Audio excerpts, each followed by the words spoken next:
होखे के हो तो बता दीजिए। फोकट में हमसे उपाय लीजिए, पंडित जी को सैया बनाई लीजिए।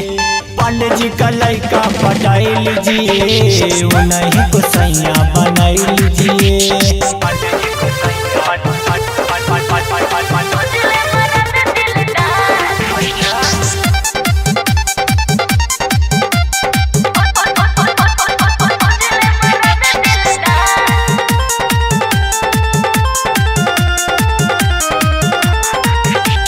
पांडे जी के हम भैनी दीवानी, मजा में रानी कटी जिंदगानी।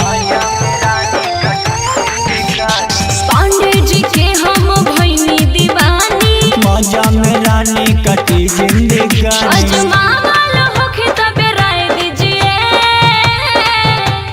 फोकट में हमसे उपाय लीजिए, पंडित जी को सैया बनाई लीजिए। पंडित जी का लड़का पटाई लीजिए, उन्हीं को सैया बनाई लीजिए।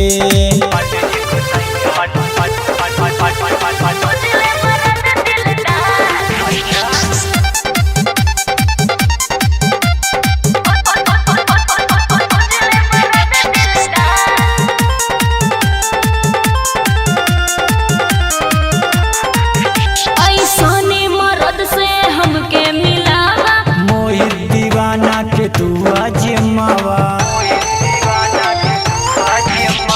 ऐसने मर्द से हमके मिलावा, मोहित दीवाना के तू आजमावा। पुनित पुकार से जना दीजिए। फोकट में हमसे उपाय लीजिए, पंडित जी को सैया बनाई लीजिए।